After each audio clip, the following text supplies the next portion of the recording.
بسم الله الرحمن الرحيم الحمد لله رب العالمين والصلاة والسلام على سيدنا ومولانا محمد وعلى آله وصحبه أجمعين سبحانك لا علم لنا إلا ما علمتنا إنك أنت العليم الحكيم ولا حول ولا قوة إلا بالله العلي العظيم فلقد نوينا تعلم والتعليم وتذكر والتذكير والنفع والانتفاع والإفادة والاستفادة والحث على تمسك بكتاب الله وبسنة الرسول صلى الله عليه وعلى آله وصحبه وسلم والدعاء إلى الهدى والدلالة على الخير ابتغاء وجه الله ومرضاته وقربه وثوابه سبحانه وتعالى.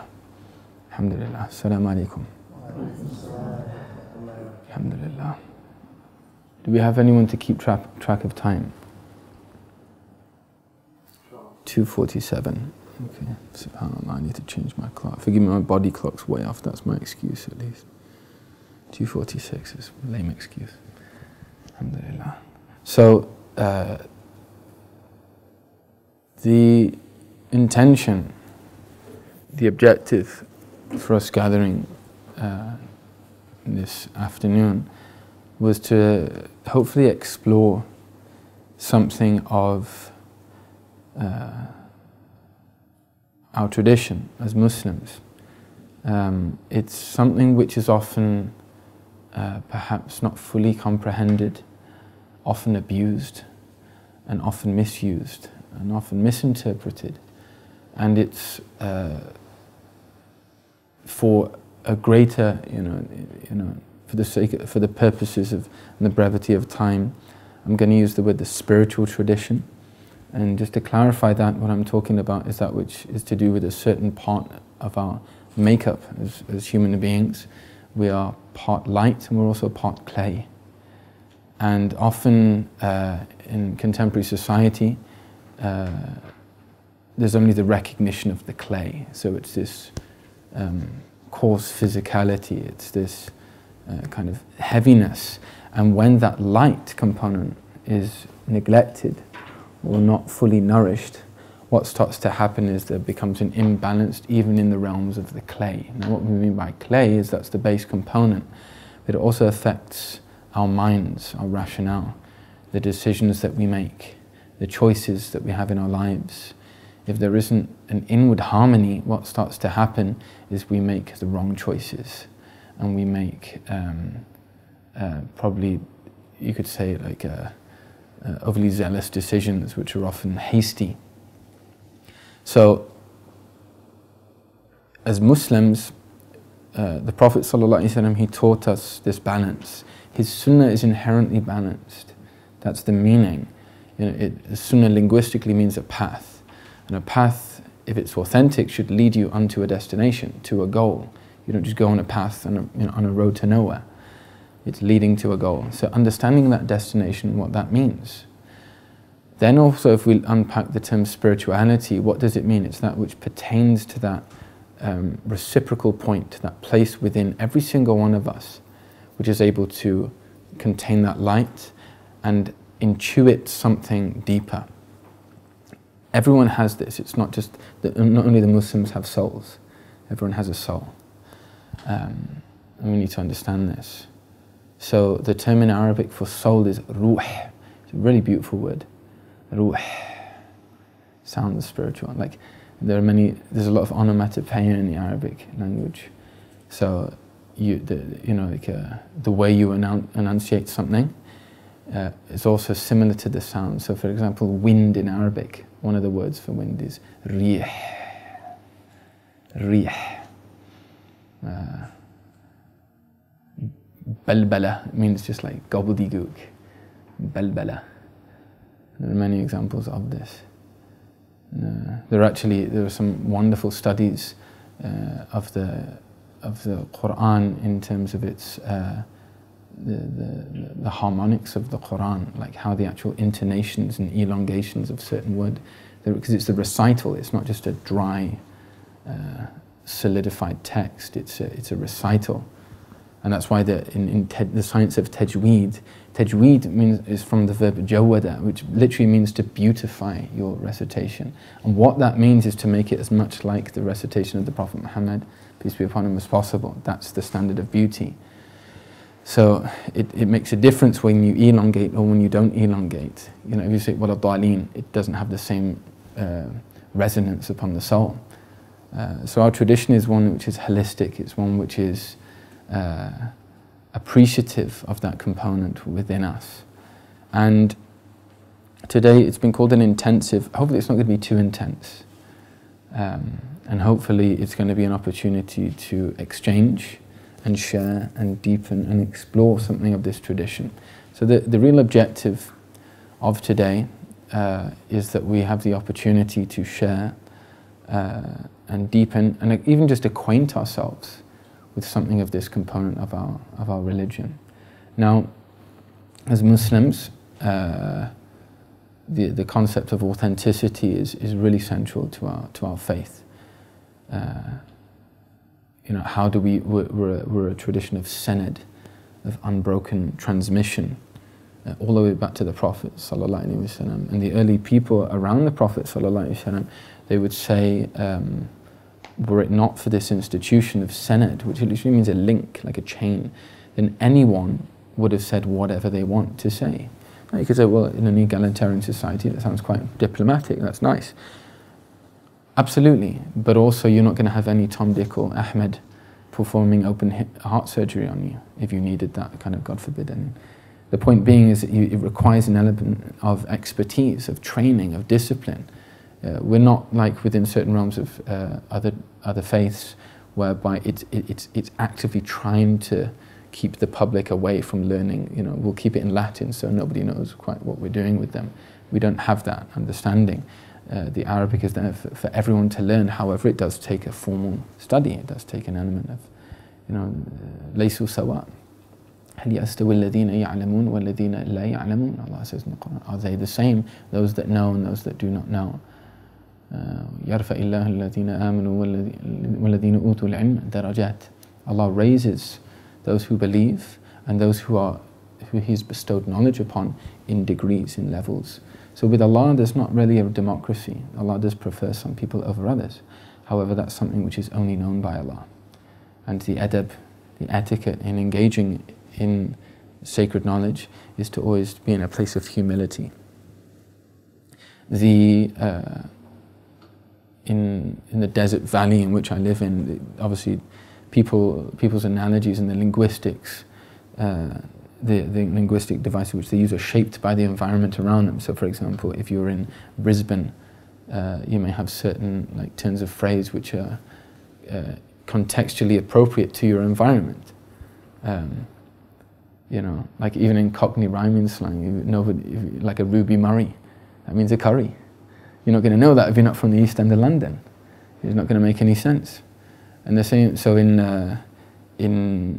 Hadramaut, which is where this great saint and scholar and Imam hailed from, is that you're surrounded by mountains. And it's very, it's intense. It's like you're enclosed in this great valley. And they give the analogy in terms of a seeker, somebody who's on a path and a quest to authenticity, to truth, to discovering more about their Creator, more about themselves. They say that the rain doesn't settle on top of the mountains. The rain goes down to the very bottom of the valley. And that's why the irrigation techniques, typically the houses would be on the side of the mountains and then they would farm in the middle of the valley. So the idea of these tall mountains which are standing kind of haughtily above everyone, they're arid on top, they're barren, there's nothing can be grown, but the more humble that someone can get, you know, lowly, that's where the water trickles down to. Now, what it doesn't mean is you just go around with an arched back and, you know, saying how useless you are at everything. Humility is a state in the heart. You know, so sometimes we can perceive something as arrogance. It's actually not. It's the essence of humility, because it's humility for the sake of Allah and Allah alone. And that means we don't look down upon people. It also means when truth is articulate to us, we're receptive to it. You know, once a man came to the Prophet ﷺ and he used to like nice shoes. So he said, he said, Ya Rasulullah, is this kibr? Is this an expression of arrogance? And the Prophet, so he said, negated it. He said, it's not arrogance. Rather, arrogance is tarafu an al-haq wa ihtiqal al-khalq.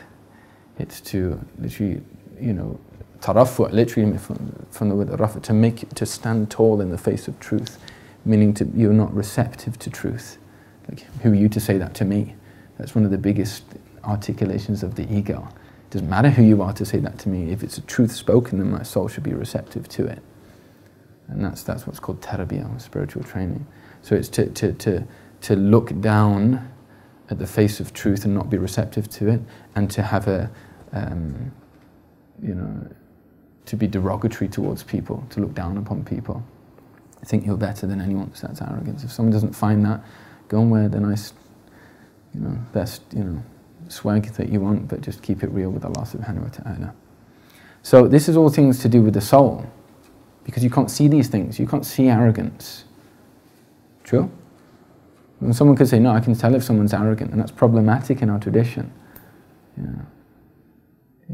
Maybe there are certain expressions or symptoms which you could see, but we're really interested in dealing with the root, and that's where any authentic spiritual path brings you to that, to articulate, what's this got to do with me?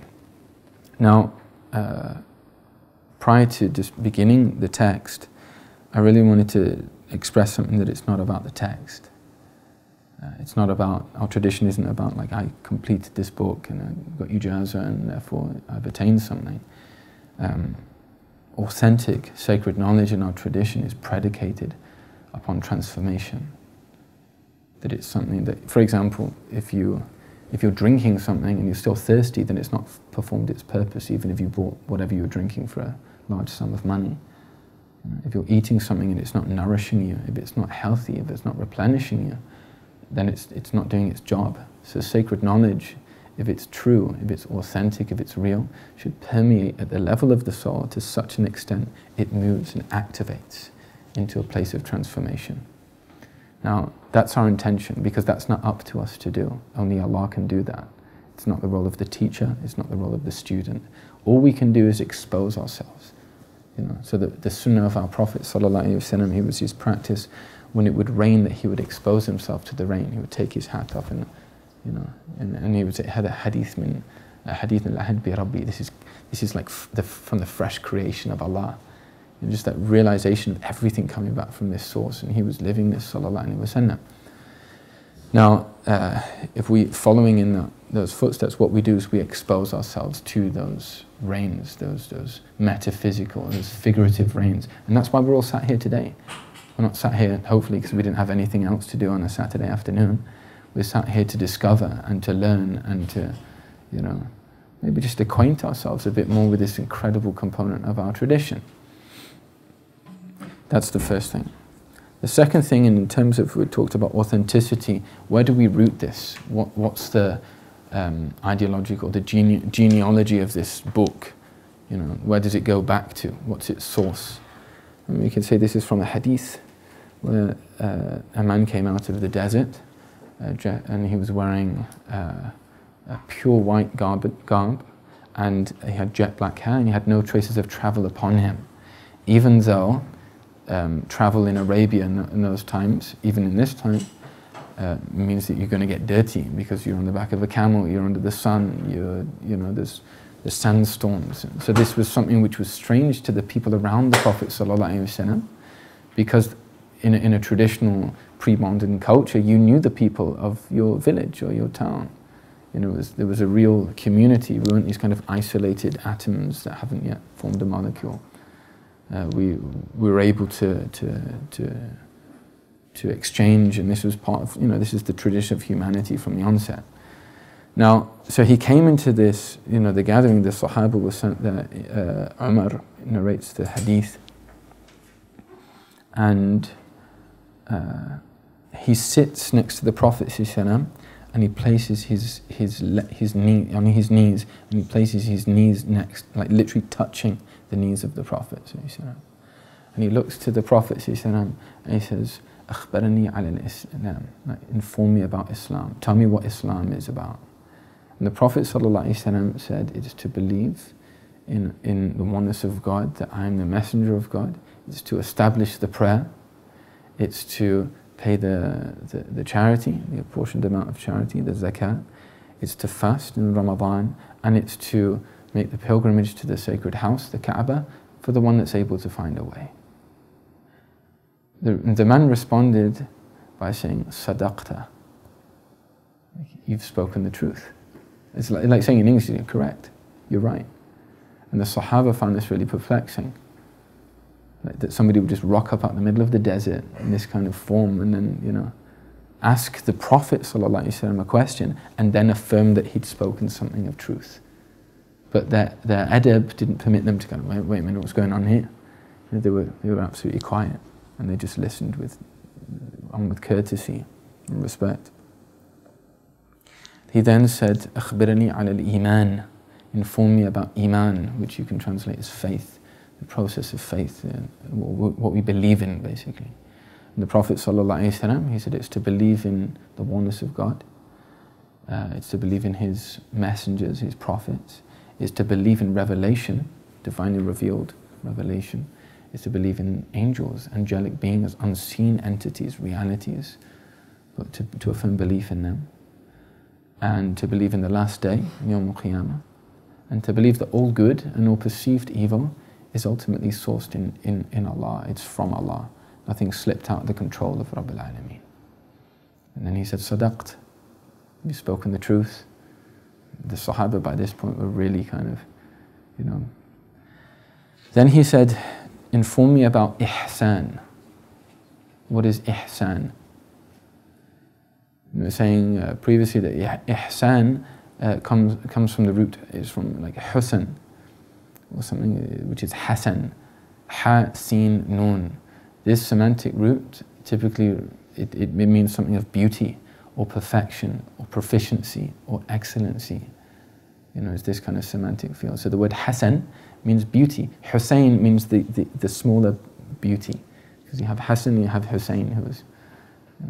When Ali went to the Prophet ﷺ, when Hasan was just born, he said, Ya Rasulullah, I have a baby boy.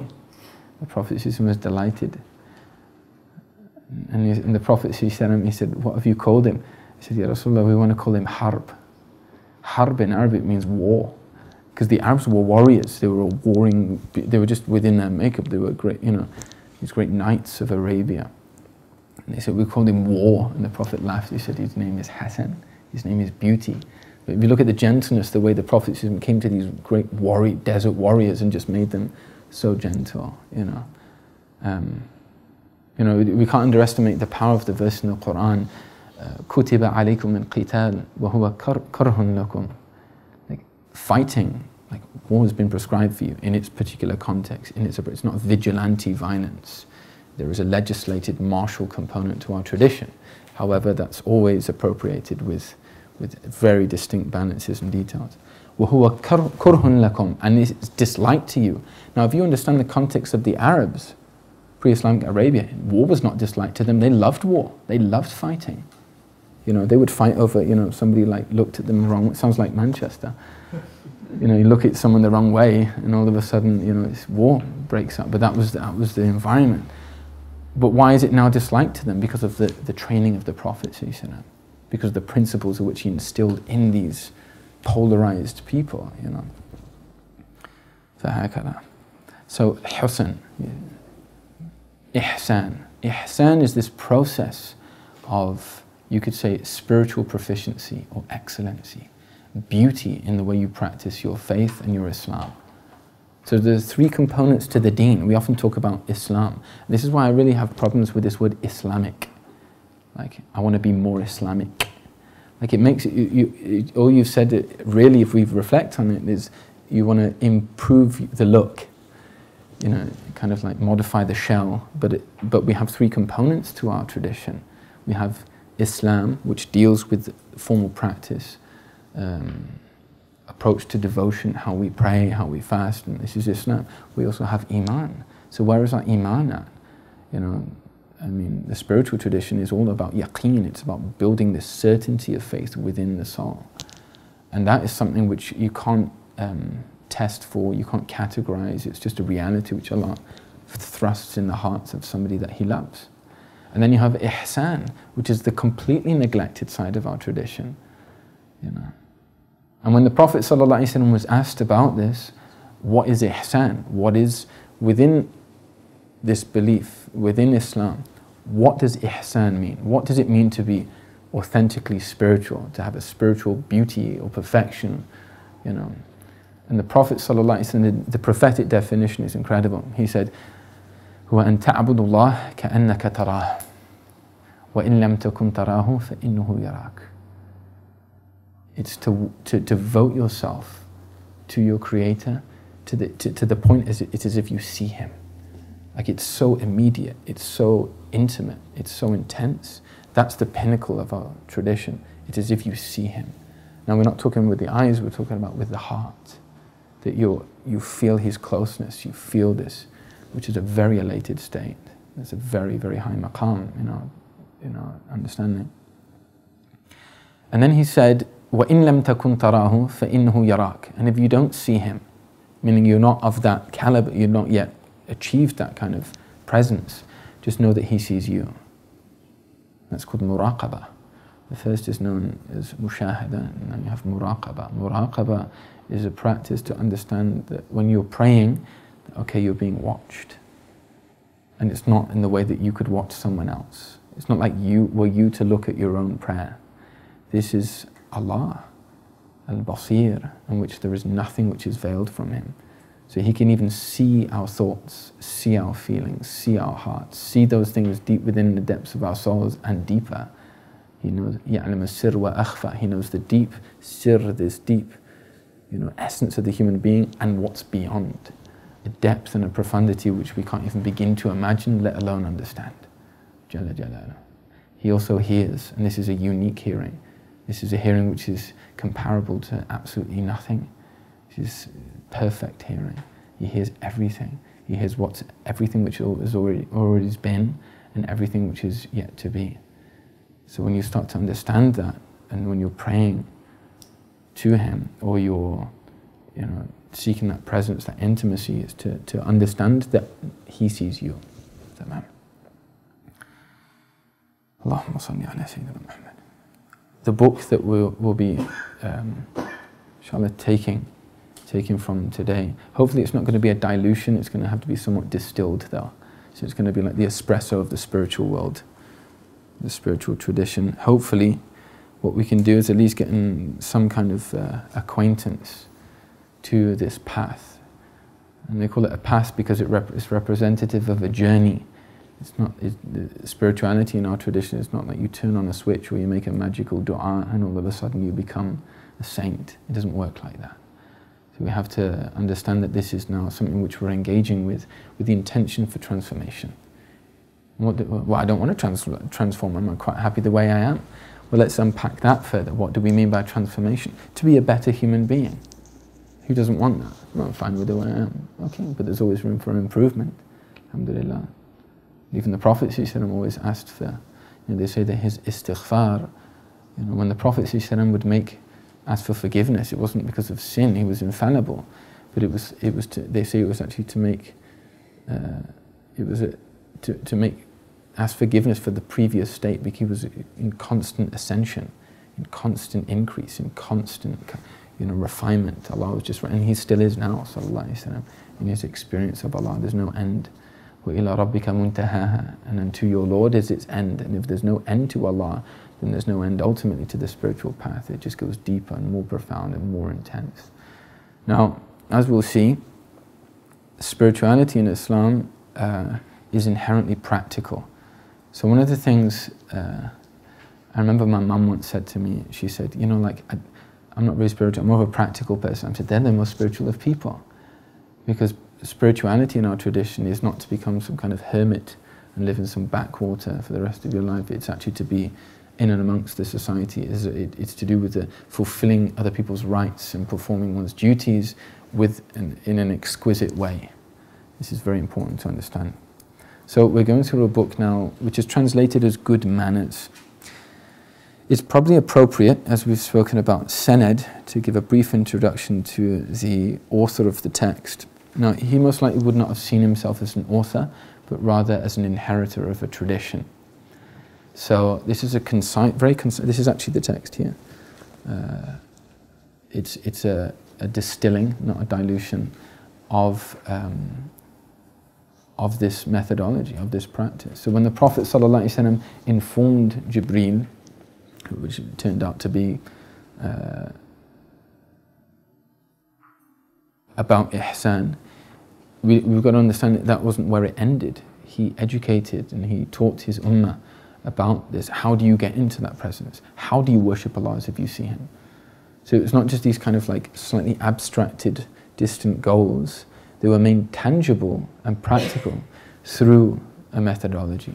Now, Imam al-Haddad was born and raised in Hadramaut, which is the desert valley which I was speaking about earlier. Who's heard of Hadramaut? Has everyone heard of it? Yeah? There's a few people here. So this is in the southern part of Yemen, on the tip of the Arabian Peninsula. Southern part of the Arabian Peninsula. And it's a place which has hundreds of years of, you could say maybe 1,000 years worth of sacred knowledge, scholarship, authentic spiritual tradition, which draws from. And Imam al-Haddad was raised in this environment. So from a very young age, he was somebody that was just inspired. There's some people that are like Imam al-Nawawi. Imam al-Nawawi was an incredible person. As a young boy, he would sit on the side, and people thought there was actually something wrong with him because he was refusing to play with the other children as a young boy. And like his teacher went up to him and he said, "Why don't you play with the other kids?" And he turns to him and he says, "Ma khaliqtu li hadha," because I wasn't created for this. And as a young boy, like this person was there's many things said about Imam Nawawi. He the ruler at the time was a tyrant, and he gathered a number of the scholars together in Damascus, and Imam Nawawi was amongst them.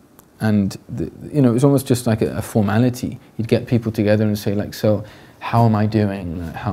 What do my subjects think of me?" And it's like scholars for dollars. They're all kind of like, "Oh, you're wonderful. You can do any better." And praise to you. And Imam Nawawi was just sat there in silence. And this is the sign of a person of true integrity and like a real scholar, a scholar whose knowledge has permeated his soul or her soul and now is able to kind of act upon it. And the Prophet ﷺ, he said the greatest jihad, the greatest form of resistance is to speak the truth in the face of a tyrannical ruler.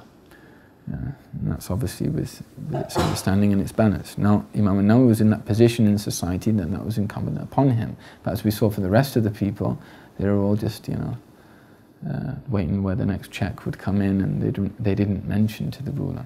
So he said, "What about you? You're sat there in silence." And he said, "Would you permit me to speak?" And he says, "Of course, I've got it here to." So he speaks. So he gets up and he admonishes the ruler. And this was the way of sincere scholars, but with etiquette and with manners. And he said, "What you're doing here is haram, and what you're doing here, this is abusive, and what you're doing here, this is tyrannical, and this is." And then he just can't believe that he had the courage to say this.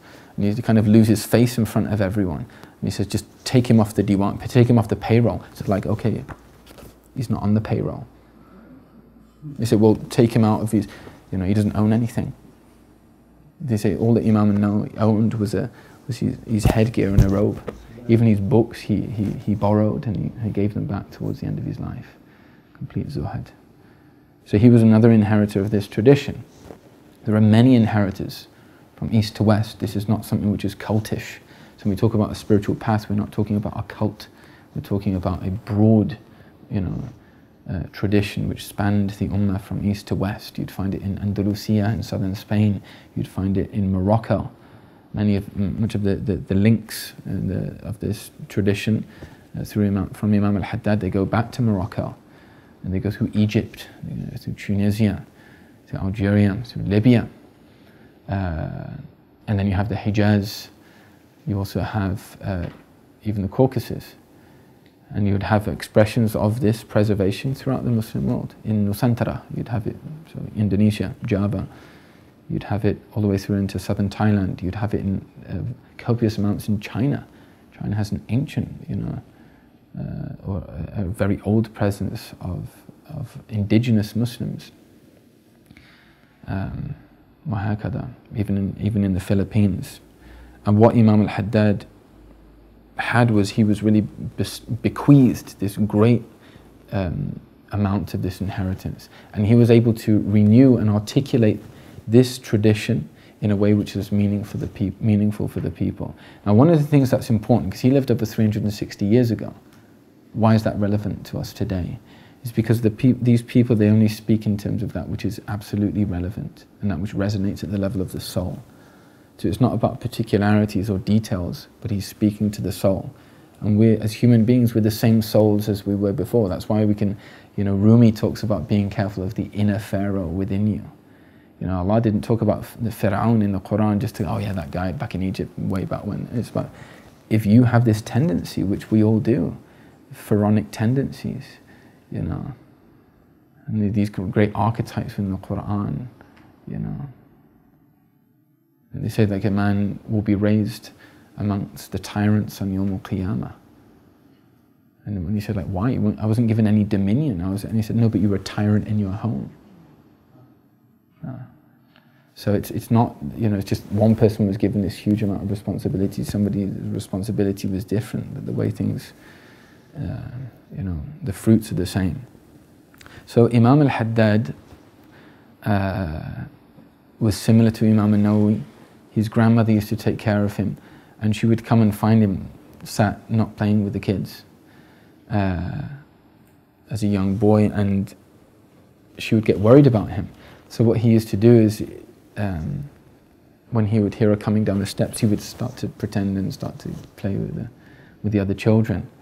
So what they say, what happened is, at the beginning she was taking care of him, and after a while it was actually him who was taking care of her, like making sure that her heart was, in tune and taken care of. Now, he was a profound scholar of what's known as the inward and the outward sciences, the sciences of the heart, the sciences of also jurisprudence and all the rest of it. And this is a sign of the authenticity of his teachings. And he was given the ability to articulate really profound wisdoms in a very concise and palatable way. And that's what we're engaging with today. So this book in Arabic is known as Adab, Suluk, al-Murid. Adab, Suluk, al-Murid. Adab is the plural of Adab. What does Adab mean? Does anyone know what Adab means? Respect, okay. Manners, okay. Good manners. Sorry? Etiquette, okay. All correct. Any more?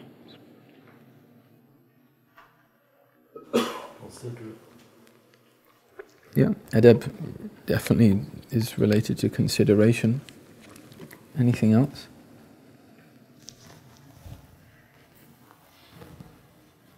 Would we say that this was an important part of being a Muslim? To have adab? Yeah. Why? Responding appropriately to situations. Okay, nice. I like that. Because adab, the thing is with etiquette, and I've said this before, like often etiquette, I don't know here, but in an English society, it's almost archaic. It's kind of like what fork to use for the cheese or the dessert at the, like kind of like an Edwardian Britain. Etiquette, it's a wonderful thing to have good etiquette. You won't see most youth saying that today. It's meaningless. So it's also to do with a refined, like a sacred etiquette. It's that which pertains to something unseen. Because the Prophet ﷺ, he taught us to have adab even when we're alone. So it's not just a linear kind of trajectory, it's to do with the celestial, it's to do with connecting our hearts to something deeper and more profound and heavenly. Even when we're alone, it's this kind of... and adab can mean doing the right thing or the most appropriate thing at the right time, the right place, with the right person, in the right way. So it's nuanced inherently. It's nuanced. Adab is nuanced. I like the translation sacred courtesy, because I think that's the closest thing, that kind of, because it's sacred, meaning it's something which is not just about, you know, having good manners. That's why the title of this book, I think it's interesting, but I think that, you know, Adab is really to do with the sacred courtesy, to do with appropriateness, to do with nuance, you know. And then you have Suluk. Does anyone know what Suluk means? I'm going to make you guys do some of the work, and then I can use it. How you treat someone, absolutely. So behavioural kind of, has a behavioural component to it. Suluk. Does anyone know what it means linguistically, by which I mean in terms of the language? Like sometimes words take on a technical vibe, like, or like you call it nomenclature. You know, it has a meaning within the tradition, but does anyone know what it means? Because Arabic is all derived from root words. You know, that's why they say Islam means peace. Strictly speaking, it doesn't. It's actually far more beautiful and nuanced. You know, it's actually far more refined than just meaning peace. But you have the root words of Islam, Sin, Lam, Mim, the root letters rather. Where you get the word Salam, you also have Istislam. There are many words. So the root word of Suluk is Sin, Lam, Kaf. Salaka, yasluku. So the Prophet ﷺ said in the hadith, "Man salaka tariqan yaltamisu fihi 'ilm, salakahu Allah tariqan ila al-jannah." The one that salaka, from this word suluk, it means to like embark or to go on a path, to travel, to journey. Man salaka tariqan, the one that travels upon a path, yaltamisu fihi 'ilm. He doesn't say to acquire knowledge. Yaltamisu means almost like you constantly find, where is this knowledge?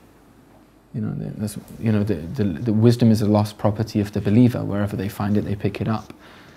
So you're constantly receptive, you know, and that's why authentic scholarship in our tradition, it's from the cradle to the grave. You know, it's not this idea of like, well, I've done my studies now I'm a teacher. I mean, the teachers in our tradition are the ones that are still acquiring the most. And their teaching is really just a form of augmenting that knowledge and deepening that knowledge. It takes on a different form, but in many ways they're still taking this, they're receiving from Allah and receiving from their teachers. So the ones that travels upon a path, seeking out knowledge, salakahullah, Allah causes him or facilitates a path for this person to paradise. So we're all sat now in a gathering of sacred knowledge. We've gathered together with the intention of seeking sacred knowledge, of maybe learning more about Allah, learning more about His Prophet ﷺ, learning about ourselves, which is an inherent part of this path. And the result of that, Allah rewards that, and Allah sees that as something of absolute value. And that's why the reward is that paradisial reality in the next life. So salaka means to travel. So saluk, it's much other, as our sister mentioned, like it's to do with, it's like a behavioral path. So it's a journey from coarse, harsh, unkempt, display of one's, just existing, to having manners which are exquisite and subtle and nuanced and beautiful and appropriate, to have like prophetic behavior. And the Prophet ﷺ, he said, إِنَّمَا بُعِثْتُ لِأُتَمِّمَ مَكَارِمَ الْأَخْلَاقِ. I was only sent for this completion of exquisite human qualities, human character. If you look at his way, it wasn't like, oh, anything that won't be for me, let's just efface it. No, the Prophet understood that in all cultures and in all people there are inherent beautiful traits, But he came to complete this, sallallahu alaihi wasallam. So Suluk is really a journey, and it's a motion into this reality. That everything that we do, how do we transform it in this spiritual alchemy from spiritual lead to spiritual gold? How do we become people of purpose and meaning, as opposed to just living out our days in pure trivia without any real kind of purpose? And that's the path of suluk, and that's one of the words in the Arabic language for spirituality. So it literally means it's something which is active. It's your movement. There's a movement, and often it's an inward movement because it's a movement into presence with Allah. It's a movement into being a bit more aware of oneself and what your thought process is, your behavior, because that's a very profound thing. We often underestimate how profound this is. Just the apprehension of, am I doing the right thing? That's actually a stage of refinement of the soul. Adab, Suluk, al-Murid. Murid, literally, who can give me a translation for Murid? Disciple? Pardon me?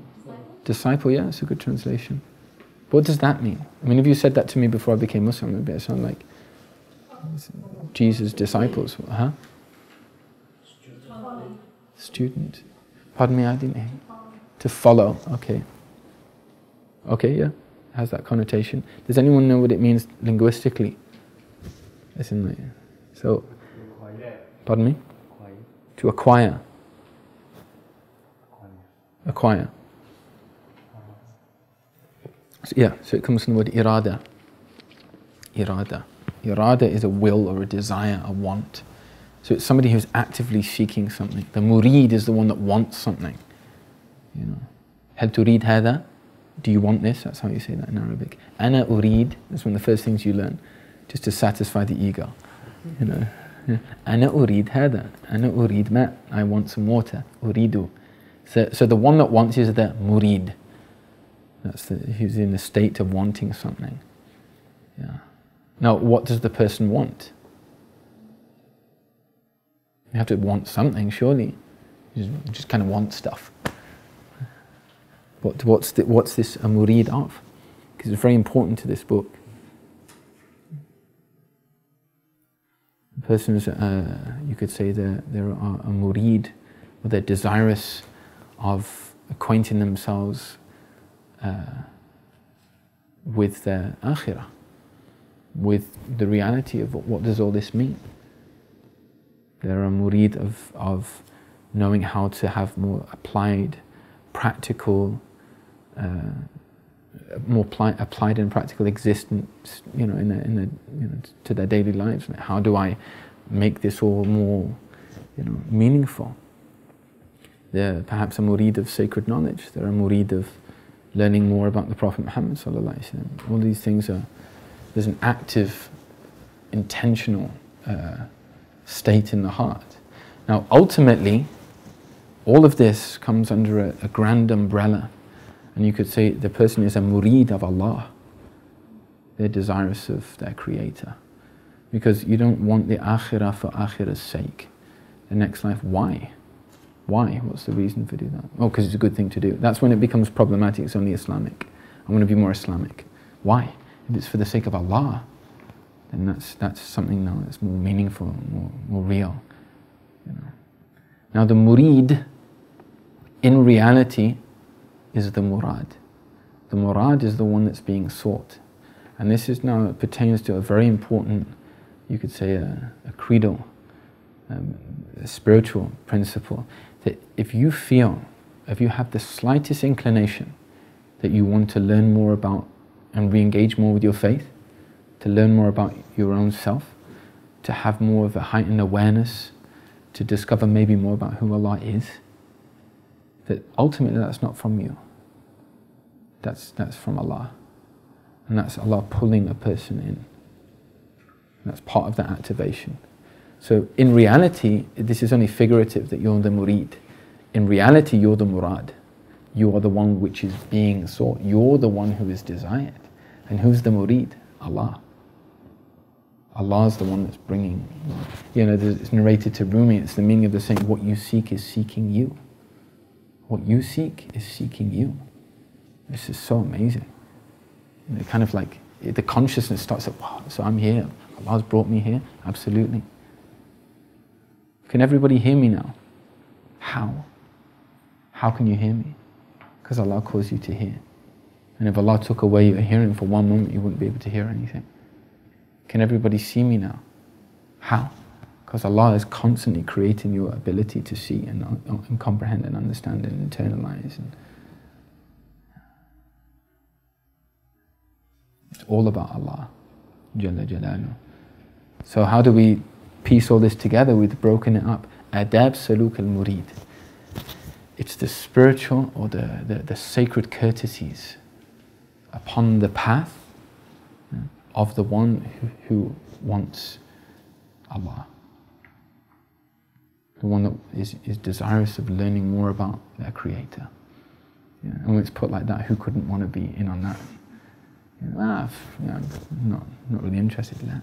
Because it has everything to do with you. And this is why the spiritual path is really to do with you. But it doesn't end there. That's just the beginning. And certain expressions of spirituality within different religions, often people that have dabbled in them and then come to Islam, they'll talk about the thing that it wasn't fulfilling them because it was just about this very abstract, cosmic type of, removal, like almost monastic. It's kind of a spiritual person. It's just like you have the heightened consciousness. In Islam, it's purposeful. Like, what's the point in being a purified person?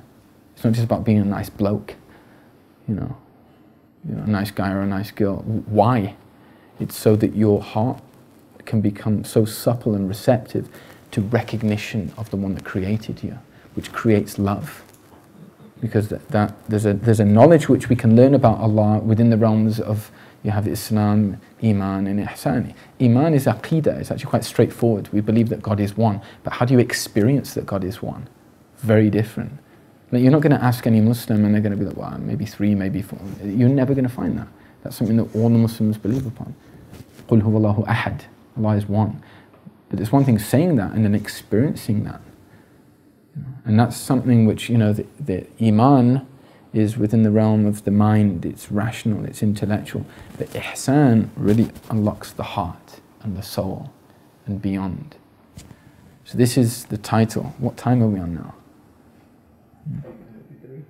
3:33. And what time are we due to finish? Pardon me? 4:30. How about we take like a brief break? If anyone has any questions, maybe in the next 5-10 minutes, and we have a brief break, and then we can go into the book. Yeah. We've only just skimmed through the title. Yeah. One of my teachers, they spent an entire month on the Bismillah ar-Rahman ar-Rahim. It just shows how profound and beautiful our tradition is. Yeah. La ilaha illallah. But here's the thing, we're here, and it's not the book that's going to change us, it's not me that's going to change anyone, it's not you, it's all Allah. And as long as we have our hearts in that place, then there'll be changes. That's one of the beautiful things about this tradition, is it's so potent. You can't take a step towards Allah subhanahu wa ta'ala other than it's reciprocated as a response. Alhamdulillah. Adab, Suluk, al-Murid. May Allah allow us, help us, acquaint us with Adab and true Adab, what it means from the inside out, and show us the path and its coordinates, and help us, take us by the hand to navigate this path into presence, into authenticity, into keeping it real with ourselves and everyone else, and Allah subhanahu wa ta'ala. And help us, because we're all people, we're all murids. That's what Imam al-Haddad says, and we'll get to this. We're all murid. We all want something. Because the human being, you're not just this kind of stagnant entity, like a frog, or a frog doesn't really have irada. I don't know why a frog came to mind, it's so random. Kangaroo, we've got to keep it someone kind of, alhamdulillah. If they don't have this, that's part of the nuance of the human being, and that's to do with the soul. The soul is created to want certain things.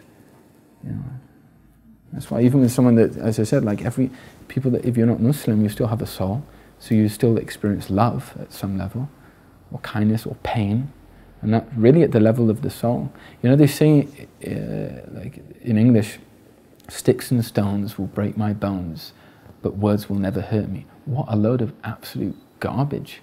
But that's just so untrue.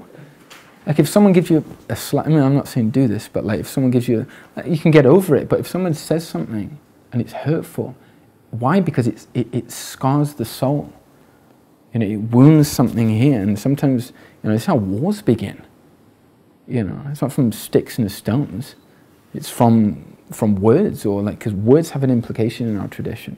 That's why the shahada is so important, you know, because this testification, this bringing out of this, what was internalized into, you know, testimony of this reality. Ashhadu an la ilaha illallah, ashhadu anna Muhammadan Rasulullah. So we're all seeking something, we're all desirous of something. And what Imam al-Haddad is teaching us as an inheritor of the prophetic tradition, he's saying, look, seek something of meaning. Be people of profundity. Don't be meaningless people. Be deep people, and be people who are transformed and conduits of transformation for others. Serve humanity. Be a person of benefit. You know, don't live life wasting your breath away, because we only have a short amount of time, and it's the Prophet ﷺ taught us to do this in a way which was purposeful. So may Allah make us, you know, place in our hearts this ability to apprehend truth and authenticity and to desire it, inshallah. Wa sallallahu ala Sayyidina Muhammad wa ala alihi wa sahbihi wa sallam. Alhamdulillahi Rabbil Alameen. Does anyone have any questions? You don't have to. People are so shy here. It's kind of nice. Although I'm just getting slightly bored by the sound of my own monologue. I'm used to, like, Manchester typically people are a bit more interactive. You just want them to shut up after a period of time. It's just quite a nice respite from that. Alhamdulillah, you guys have. It doesn't have to be a question, it could be a comment. I'm also here to benefit, inshallah. If I'm not, God help us. Everyone here is from Brisbane? See, I can't even get that out of you. I'm not from. You're not? Thank you, uncle, I appreciate that. Subhanallah, what part of Africa? Mozambique. Really? Oh, beautiful, subhanallah. Most of us. Oh, really? But they live here. Pardon me? They live here. Yes, I understand. And I was living here, I went back Okay, to my homeland. fantastic. And Yeah. we trying to see Mozambique. There was a lot of Sufi tradition. Yes. Islam was taken by the Sufi. Sure, of course. Yeah. Unfortunately, in the last 50 years, or more than even 70 years, Yeah. there's been a lot of movement against Sufi. Yeah, The tariqas and all this been destroyed. sure, yeah. So now, Petrol dollars definitely have their we weight. need scholars of Sufi back into Mozambique to reinstate this. I mean, I think that the idea that spirituality is some kind of new invention within the tradition, we've just shown like how intrinsic it is. So there was no idea that this was something separate, or that it was permeated throughout the society. I actually just came from Mombasa. Yeah, I've been to the closest places to Mozambique. Is probably I've been to the Comoros Islands. Yeah. I'm born in Mombasa. Oh, really? Oh, fantastic! I love Mombasa. All of East Africa is incredible, incredible. In Mozambique was about 70%. Oh, really? Subhanallah. Interesting. And then, over the years, They all went to Australia. after the independence, his share Yeah, and the same in Zanzibar and other places. Yeah, was introduced. yeah. So we had to actually leave Mozambique. I was born in Mozambique. Oh, really? Yeah. So we left. So Subhanallah. we had to migrate. Skin, alhamdulillah. Where does the name Mozambique come from? Sorry? Mozambique name? Musa bin Bek. Is it really? Yes. Wow. Musa bin Bek, that's actual. Ajib. Yeah. Interesting. Yeah. Isn't even the Comoros Islands in Arabic, Juzr al-Qamar, you know, the moon islands, Yeah. and that's very significant in terms of Islamic symbolism. The moon, you know. There was a tendency of creating lingua franca for the East Coast. Yes. Of Africa. Yeah. Swahili. نعم. The word خبري yako. Mzuri. Do you speak Swahili? No, I don't. That's about. I just tried to impress you. Swahili is a local language. Mozambique is a vast country. Yeah, it is. It's huge. Oh, The really? north of Mozambique, Yeah. most of people they speak Swahili because they Right. go to Zanzibar to study. Okay. Yeah, yeah. And it's the border. Habib Umar bin Ahmed bin Sumait. He was the chief qadi of East Africa. And he's the teacher of my teachers. Yeah. Habib Umar bin Ahmed bin Sumait. He's buried in the Comora Sinus. See, unfortunately, with Mozambique, the official language is Portuguese. Okay, yeah, yeah. That's not. So it's unfortunate because we don't have people who can speak the language, and come and dissipate, especially the ihsan part of it. There's a lot of things happening in Mozambique, but they limit to Islam and Iman. Mm-hmm. The ihsan, they don't talk about. Yeah, I mean, the amazing thing about that is if you do that, you actually end up not being able to understand Islam or Iman. You know, because they all come hand in hand. So we're running a school here at the moment. Okay. With Islamic ethos. Yeah, Everybody is welcome. yeah, But we need volunteers to come and Yeah. help us, Right. especially on this part. yeah. Inshallah. Alhamdulillah. Allah make it easy, inshallah. No, talking about Portuguese language, there's a lot of I knew that was coming up. words. It just couldn't be dropped, could it? Any other questions? which are derived from absolutely, Arabic, because Portugal and Spain was ruled by Muslims Yeah, yeah. 700 Yeah, years. yeah. So a lot of words are Arabic derived. Subhanallah. Yeah. Are we still rolling? No, there's just something. It doesn't matter. Like Bismillah. There's this great people of Allah. He came, and the Portuguese were about to take over Yemen because they came to the Yemeni coast through Aden. And there was someone called Imam Abu Bakr al-Adani, al-Aidarus, and he stood on the corner and he saw the Portuguese warships coming. Don't relate this, because people are going to think we're like. But this was an aggravating, clear enemy, the people that were going to come and pillage. And so he stood and he looked over and he made dua and he had a bowl of maraq, just like broth. And the Arabs, they take bread and he put it on top and he looked at them and they were coming and he goes like this. And he stood on the cliff and he puts the bread down and the ship goes whoosh, puts another piece down and the other ship goes whoosh.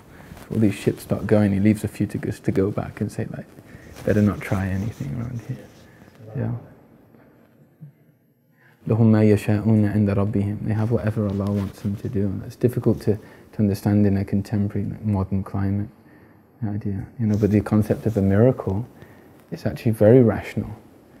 It's the understanding that physics is at the behest of Allah. If Allah decides to change the physics for things for whoever He wills, He does. And the general point of creed is that anything which is permissible for a prophet, it's also permissible for somebody else as well, except for revelation. And there are different forms of miracle as well. It's in the Quran. The overwhelming dominant opinion was that Sayyidah Mary, wasn't a prophet, but she had miracles. And see, when Zakaria came in and she found, fruits which were not in season. Now it's normal because we just go to the supermarket and just get it shipped everywhere else. But in those times, it was astonishing, Aina laki min hada? Like, where did you get this from, Maryam? And she turns and he says, Inna Allahi yarzuqu man yasha bighayri hisab. Allah gives to whom He wills with no account. Like, Allah's not accountable. Allah does whatever He wants. And that's an example of a miraculous thing taking place. They say one of the first signs of a community, of a religious, faith-based community, losing its reality is they start to lessen in their belief of the unseen. So it becomes very like outward and dry, and they're holding on to like cultural practices, and it's no longer permeated to something which is transformative. And that's in the first line of the Quran. الَّذِينَ يُؤْمِنُونَ بِالْغَيْبِ, those that believe in the unseen. That's the first attribute of the people of taqwa, to believe in that which is unseen. So, because we try and rationalize everything. If the heart's given the opportunity to be cultivated, then it starts to have more of a belief and an appreciation for these things. Does anyone have any other questions? No? Does anyone have any question? Yeah, please. Assalamu alaikum. Can you just enlighten us in regards to how is spirituality received in England compared to, I'm not too familiar if you've been to Brisbane, Australia before, in general, in comparison, how we can move forward. Okay. Advice for us? I mean, it's a deep question. I think it's received by different people in different ways. I think a lot of the time, certain people, I'd say most people are craving it, but most people also don't really know what it is they're craving. And I think at one level, if you look in terms of certain statistics, in terms of mental health, they say up to a quarter of the population is suffering from some form of, particularly depression. And I would say that was a sign that there is a component within those people which is just craving. Like if you starve yourself, you're craving something, and they don't really know what they're craving. So they'll explore it in different ways, And spirituality is also, can be a loaded term. Often it's kind of like, it's something that people go and do in Bali, and just go and, burn incense sticks and go and, It's not to underestimate, to kind of downplay that. I think people are, it's like when the Beatles went out on that whole trip, just went to India and that was the cool thing to do. But there were many people actually that followed them and became Muslim, It's interesting, it represents something within all of us that we're trying to seek something a bit deeper. So I'd say in England, I think most people are trying to fill that space. They're just probably very much unaware of what it is or what it represents. In America, it's a bit easier in terms of statistics. They say there's a huge percentage of youth, of young people that are seeking some kind of spiritual tradition, but there's a huge amount that don't want religion, which is interesting. And often, if you look into it, it's not religion. It's the conveyors of religion. It's the people of the religion. Sometimes the greatest conduits to put people right off. That's why it's that office is such a huge responsibility. And that's what put people off in England in terms of Christianity. They just saw an incredible amount of hypocrisy within the proponents of that. And it's not everyone, but there was a significant amount. So. I think for Muslims as well, people are becoming more and more reacquainted with their tradition. But I think that also takes time. Particularly if we've been conditioned and grown up in a worldview which is very different to an authentic Islamic worldview. It's about, your value is placed upon what degree you have, what house you have, and what car you have. That's your position in society, And the idea of having a worth with God, a worth in the sight of Rasulullah is very foreign to many Muslims. But that's what the Sahaba were interested in. Yeah. I think also, the understanding as well of spirituality, once again, of being this kind of very removed, impractical, thing that happened in some village back in the day, and now it's not really relevant to us. I'd actually argue it's far more relevant to us now than ever before, because we're so out of touch with our souls. We don't even know what it is. And the problem is with that is then you become you open yourself up to be abused. Like I was in Malaysia, and there was a sign I was going past on the road. There was this giant kind of Samsung kind of thing, it's buy me now, regret it eternally. And then the next sign was, it was in Malay, but the brother who was next to me driving, he translated it for me, and he said, like, life is more colourful, like life without boundaries is more, like, is better, is more fun. And I thought that resonated with me, because I thought, like, just what a complete lie. Like, who wants like complete anarchy in their lives? Anyone that's experienced that, of course we want. Human beings, we crave discipline, even in terms of children. It doesn't mean being strict or harsh. It just means giving a framework, and that's such a child that isn't given that often feels neglected.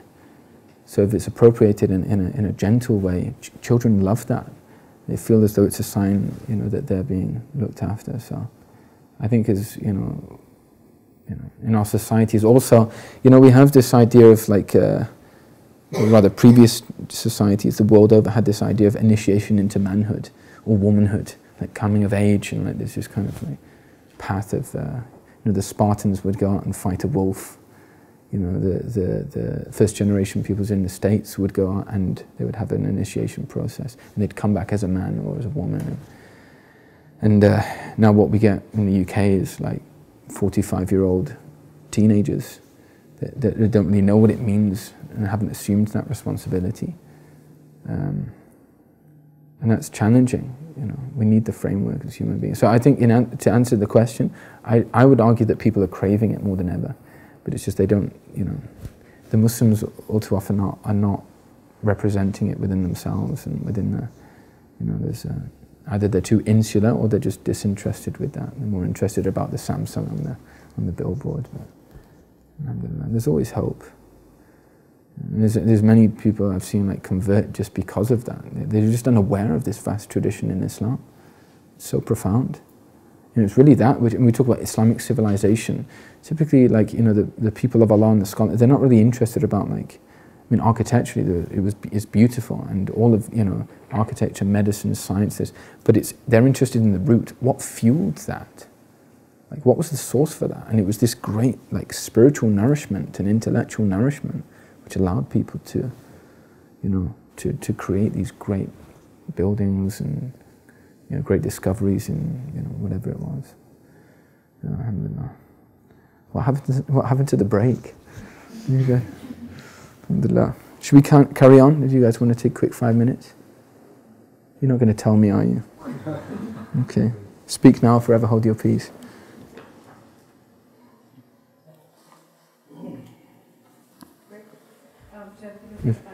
Yeah, I think it's a good idea.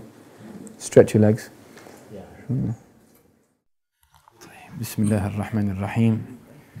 Alhamdulillahi Rabbil Alameen. As-salatu was-salam ala Sayyidina Muhammad wa ala alihi wa sahbihi ajma'in. So I'm just going to read a few pages, if you don't mind, from the actual text, or rather the translation from the text. So yeah.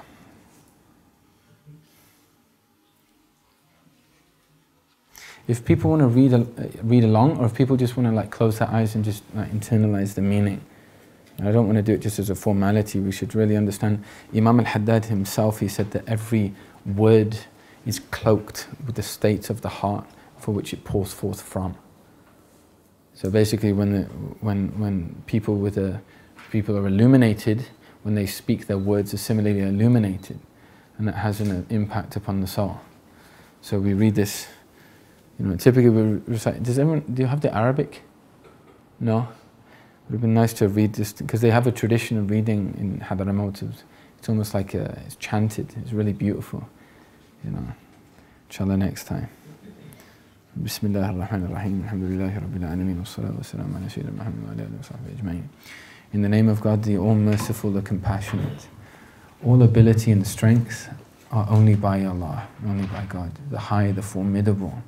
Praise belongs to God when He wills, when He wills, casts into the heart of seekers the anguish of longing, thereby driving them to travel the path to happiness, which is faith, worship, and the extinction of all formalism and habits. May God send His blessings and peace upon our Master Muhammad sallallahu alaihi wasallam, the Master of Masters, and upon his family and companions who themselves are masters and leaders. God the Exalted has said, and who is more truthful than he, whoever desires the immediate, we shall hasten what we will of it to whomever we will. Then we shall appoint for him hell, in which he will be plunged, blamed and defeated. And whoever desires the hereafter and earnestly strives for it, and he is a believer, these shall have their strivings rewarded. The immediate, as mentioned here, is the fleeting world, the ephemeral world, in Arabic, Dunya. Therefore, the one who merely desires this world, they only want this world, let alone actively pursues it, ends up in the fire, blamed and belittled. Should not a man of reason beware and turn away from it? The reason being for this is just a complete polarization of the purpose for our creation. If we were created to be people of devotion and we're misappropriating that devotion in its absolute entirety towards that which is away from God, then this is problematic. The hereafter here means the garden, Jannah or heaven. It's not enough to merely desire it in order to gain it. Faith and good works are both necessary, and as is indicated in the passage, and earnestly strives for it, and he or she, by implication, is a believer. The strivings to be rewarded are those deeds that are accepted by God, thereby deserving praise and such great rewards without limits nor endings, all by the grace of God and His mercy. The complete loser is the seeker of this world, whose end was described in the Quran. His desire for the world is so powerful that it causes him to forget and even deny the hereafter. He is a disbeliever and he will be in hell forever. The one who acknowledges the hereafter but does not strive for it is astray and yet another loser. There's a form of loss in this archetype. The Messenger of Allah sallallahu alaihi wasallam has said, deeds depend on intentions. إِنَّمَا الْأَعْمَالُ بِالنِّيَّاتِ وَإِنَّمَا لِكُلِّ امْرِئٍ مَّا نَوَىٰ. Deeds that are based, or the soundness, the validity of actions are based upon their intentions. Each man, or each person, actually person is the Arabic, وَإِنَّمَا لِكُلِّ امْرِئٍ مَّا نَوَىٰ. Every person receives according to what they have intended. He whose migration was for the sake of Allah and His Messenger sallallahu alaihi wasallam. Alhamdulillah. He whose migration is for worldly things that he wishes to acquire, or for a woman he wishes to marry, then he has migrated for that which he has intended. The Prophet ﷺ thus informed us that one's deed is only as valid as the intention behind it. So everything that we do, its validity with Allah is only in direct correlation towards the agenda that we have in doing that particular deed or uttering that particular word, so on and so forth. And that people are rewarded according to their intentions. When these intentions are good, they receive nothing but good. When these are evil, they receive nothing but evil. He whose intention is good, his deed is then inevitably good. And he whose intention is malicious, his deed is inevitably malicious. Even if it appears good outwardly, as in the case of a man who behaves in a righteous way, only to appear righteous in the eyes of people.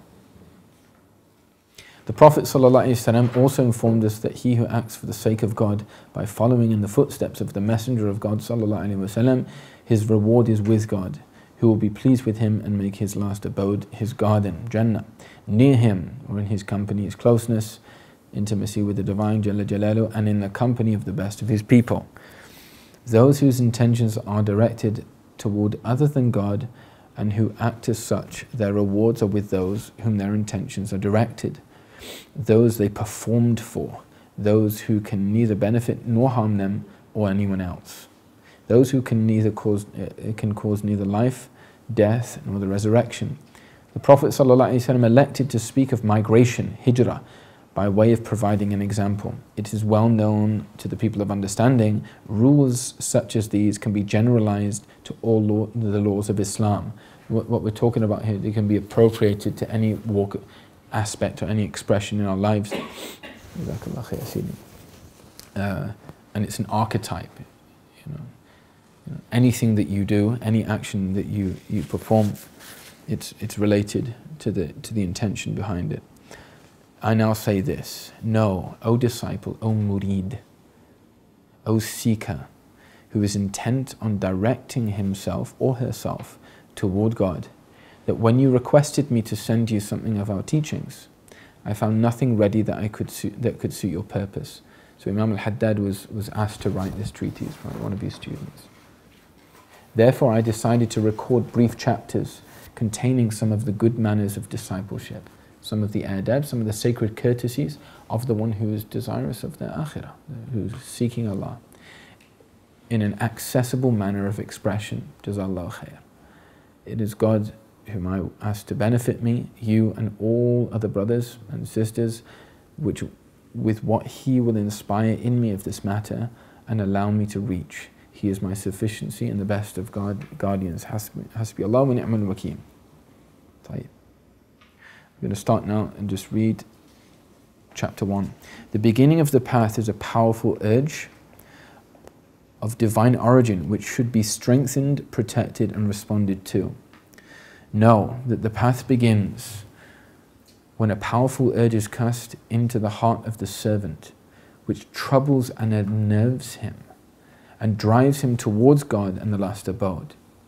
It turns him away from this world and from being, like others, engaged in amassing and grooming it, tasting and enjoying its pleasures, and being deceived by its ornaments. This urge is one of the hidden warriors of God. It is a gift of solicitude and a sign of right guidance. It is often bestowed upon a servant as he listens to those people who stir in him the fear of Allah, as well as a desire and yearning for Him. And when he looks at the men of God or the women of God, and they look at him, it can be given without a cause. It is commanded and encouraged to actively subject oneself to receive some gift, to expose oneself to these gifts.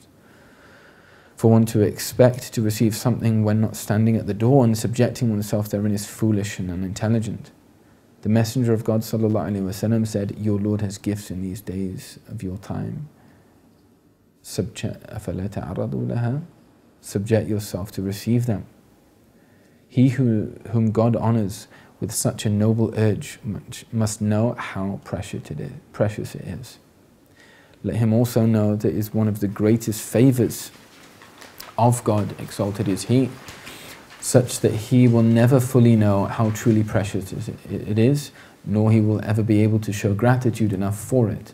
So let him thank God, exalted is He, to his utmost for having selected him from amongst his peers to receive it. How many a Muslim reaches the age of 80 or more and neither finds this yearning nor is affected by it a single day of his life? A disciple, a Murid, should do his best to strengthen, protect and respond to this urge. Strengthen, protect and respond to this urge. Strengthening it is by remembering God often, engaging in dhikr of Allah, reflecting on it, on what He has, meaning reflecting upon Jannah, reflecting upon what Allah gives to those people that seek a path unto Him, and keeping the company of the people of God, basically good company. We can discuss this. Protecting what this urge, this reality which has been placed in the heart. Protecting it is by keeping away from the company of those who are veiled, and by ignoring the insinuations of devils, the waswasat al-shaytan. Responding to it, third thing, is by hastening to return to God, to turn back to Allah, to increase in one's devotion, and sincerely seeking His nearness by neither waiting, postponing, procrastinating, nor delaying. This is a chance that one is given and should seize. The door is now open for him, and he should enter. He is being called, and he should be swift. Let him be aware of letting one day pass after the other, for this is the work of the shaitan. He must advance and not weaken. He must refuse manufacturing excuses, such as saying that there is no time, that it's not good enough for the tax. I'm no good for this is for someone else. Abu Rabi', may Allah have mercy upon him, said, go to God with your limps and your broken limbs. Siru ilallah urjan wa makasir. Do not wait for full health, for that would only be idleness, meaning it may never come around. Imam Ibn Abdullah Iskandari said in his Hikam, book on his aphorisms, to say that the work must be postponed until one is free, until one is free, is but the idleness of the soul. Wallahu a'lam. Tayyib. Bismillah. What time were we supposed to finish? 4:30? 15 minutes. Allah make it easy. Inshallah. So, Imam al-Haddad begins the text by rooting it in revelation. This isn't something which is dreamt up. It was something which is rooted, and it's an inheritance of a spiritual legacy, a spiritual tradition from the Prophet ﷺ himself.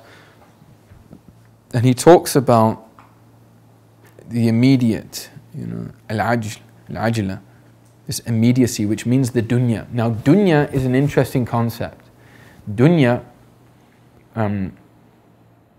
linguistically means something which is lowly, not refined, it's not celestial, it's something which has a physicality to it, and it's something which is not it's not worthy of, it's not of inherent value. It also has the connotation linguistically of being, it's kind of magnetic, it pulls you. The dunya is enticing, it pulls you, it draws you in. Now, Imam al-Haddad is saying here, it's not good to seek the dunya. Now, people say, well, I need to earn a living. Well, we need to now have some definitions of what dunya means. Dunya is the component of the ephemeral world, which acts as a distraction to God. So somebody could be working and earning a living, and it's only increasing them in their connection to God. And somebody could be sat at home not working, and it's actually a distraction from God. Somebody could be seeking sacred knowledge, and it's a distraction from God, because they're doing it for ulterior motives, to be seen in the sight of people. So one of the definitions from our teacher, Habib Umar ibn Hafidh, is the dunya is anything which distracts you from God. And there's this reality that if you're actively seeking to be distracted from God, this is something which Allah isn't impressed with. Because Allah is also, He has this ghayra, this kind of jealousy. Because Allah is worthy, and that's La ilaha illallah. There's no one worthy of devotion except Allah. And it's like you're sacrificing what? For what?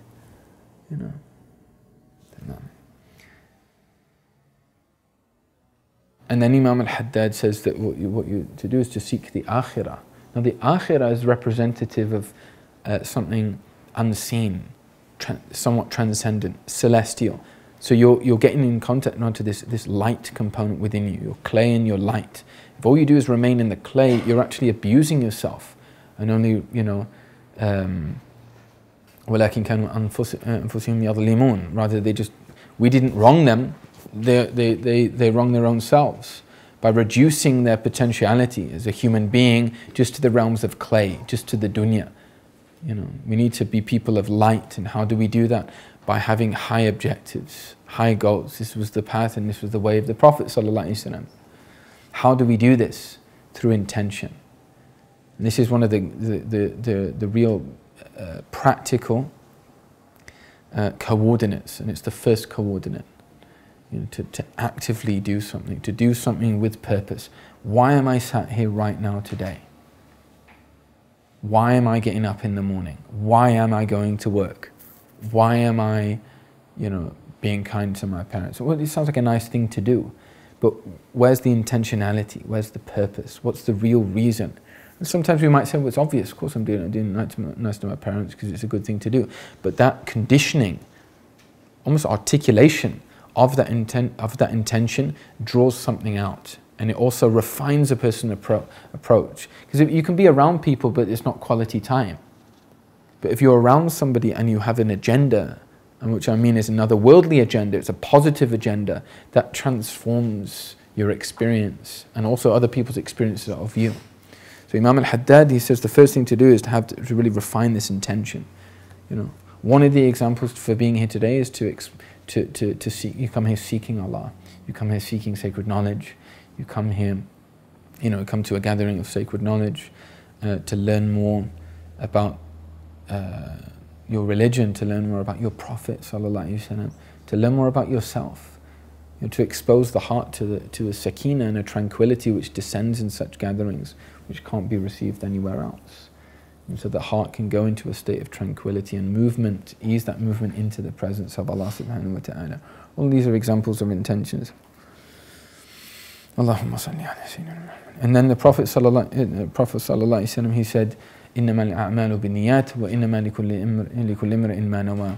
Actions are the validity, the soundness of one's actions, what you do, what you say, the way you act, your behavior, your suluk, is only to do with your intention. What's the agenda behind it? Because actions, the two people could be praying, and it's the exact same thing outwardly, but their inward state may be the difference of night and day. So the Prophet ﷺ is saying, pay attention to this, because this is what it's all about. In Allah, la yanzur ila surikum. Allah does not look at your outward form. Does it mean Allah can't see it? Of course not. There's nothing which inhibits Rabbil Alameen. But the prevalence, what is Allah interested in? What does Allah place value and worth in? It's not just how you express yourself. It's where is that rooted? Is it rooted in something deep? وَلَكِنْ يَنْظُرُ إِلَى قُلُوبِكُمْ وَأَعْمَالِكُمْ. Rather, He looks to your hearts and your deeds. And the articulation, the language of the heart is the intention. So become acquainted with doing this. And you can become really creative. Because there are certain things which are mubah. They're neither here nor there. You don't get rewarded for doing. There's no sin involved were you to neglect it. So a lot of our lives is eating, for example. You don't get a reward inherently for eating. The sin would only come about is if you were to starve yourself. But let's face it, most of us are not going to be in that state, to actively do that. So how do we gain a reward for eating? Imam al-Haddad in another text, he talks about this, to sit and just be present with the food, to recognize that they say about just to look, for example, you have some bread. How many different processes did this have to go to in order for it to be before you on that plate? And we take it for granted, but you have, okay, there's the initial, the growth of the seed, for example. That only took place because Allah willed it to happen, And then the harvesting, and then the processing, and then the rendering it into flour, and then the kneading, and then the baking, and then, whether you made it yourself or whether you bought it from the supermarket. There are all these vast processes which take place, which you didn't have to worry about, but it's there before me now. So much of the intention is rooting oneself in presence. They talk a lot now about mindfulness, being in the present moment, and that's very much a part of our tradition. But it doesn't end now with our tradition. It's not just about being present in the present moment for the sake of being in the present moment. No, it's because if you can only know somebody if you spend time with them. And if you don't spend time with Allah, how can you know Him? And if you don't know Him, how can you love Him? How can you fear Him? How can you be in awe of Allah if you never spend any time with Him? So what Imam al-Haddad is saying, the way to voice it out to Allah, I'm here, I'm ready, I'm aware, I'm conscious. Now, even if something as seemingly mundane as my food, but just that means something to Allah, because you didn't have to do that. So you make the intention, Imam al-Haddad, he gives an example, you make the intention to increase, in eating this, to increase in devotion. Because you can only pray if you have If you starve yourself, you're not going to be useful for anything. You know, to serve the community, to be a source of help or aid to people in assistance, whatever it may be. You just make the intention. You know. And what that is it's activating the soul. It's saying, wake up. Now's the time to wake up. You know, and this, leads to a response from Allah subhanahu wa ta'ala. You know, and Allah's hand in our lives. And that's what this means is, the hadith Qudsi is the one that comes to me a handspan's length. I come to him an arm's length, dhira'. This is figurative, it's not physical. But what it means is if you engage with integrity to Allah, to the Creator, then don't think it's not going to be reciprocated. And it's going to be reciprocated in a way which is, appropriate to the one that's reciprocating. And if it's Allah, then, we have no means of even understanding, comprehending the beauty of which it could be reciprocated with. So just taking that time, those few moments just before a meal, that's an example of that. That's the intention. So this is the introduction, and he says, why are we doing this? And then Imam al-Haddad talks about something of the realities of this path. That there is an initiation, but it's not a cultish initiation. It's an initiation from the Creator. It's Allah who's doing the initiating. And the way this is done is He places something in the soul, in the heart. And what's fascinating, he says, in the Arabic, يُزْعِجُهُ وَيَقْلِقُهُ. Basically it makes the person agitated. You can think, well, that doesn't sound very spiritual. I want to be peaceful and tranquil and but the first thing that happens is you start to become like unnerved. Like, oh my God, this is real. Like it's sobering. Like we have that within our tradition. Some certain things you hear and it's like, wow, that's pretty sobering. I'm going to die and there is an accountability and there is and that's not to frighten people. When we talk about fear of Allah, it's not to kind of cripple you or suffocate you. It's actually to reinvigorate and to re-inspire. So you start going into motion again. If you need stagnancy, you need to start to, it needs to be brought back into motion. If you have stagnant water, it starts to fester and become putrid. It needs to be, our Islam needs to be flowing throughout us. Tamam. And then he talks about this reality. In Arabic, it's called the ba'ith. Ba'ith, from the verb ba'atha yab'athu. Ba'ith literally means it's like this, as I said, this instigating factor, this catalyst, this kind of spiritual impetus, which it describes it's like almost like it's one of the hidden warriors of God. It's something that Allah just places in the soul. And often like people, they're not seeking guidance, but it's like, well, what's this about? And it's this lifting of the veil of consciousness. It can be very profound. And then he says one of the, the ways to expose oneself to this, meaning if we haven't yet felt this, it's something important we need to try and engage with. And it can often happen when a person listens to somebody who speaks of truth. When he says fear of God, what we mean are people of authenticity. They're speaking truth. They're not being apologetic. They're just speaking from a place of absolute sincerity. That can be a catalyst to, create this feeling within the heart. And this, I love this, like towards the end he said, it's to look upon the people of Allah or for them to look upon you. And that's one of the greatest catalysts. Like if a person, because they have a principle in psychology that sick people, hurt people hurt people.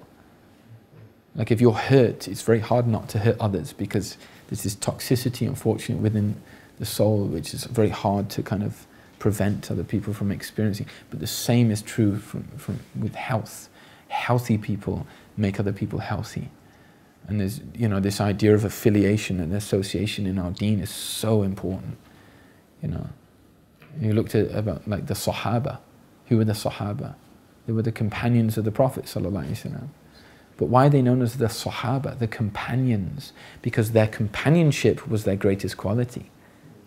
That was the greatest thing that they had. The fact that they took the companionship of the Prophet ﷺ, that was the greatest thing that they had. Not the fact that they were, had these great devotional acts, or that was the, thing which made them into who they were, just to be in His illuminated presence. You know, so to seek those people out. And often they don't wear a name badge or brand it on the t-shirt, but the people of Allah, they have certain qualities. Humility. You know, they have a brokenness in their eyes typically.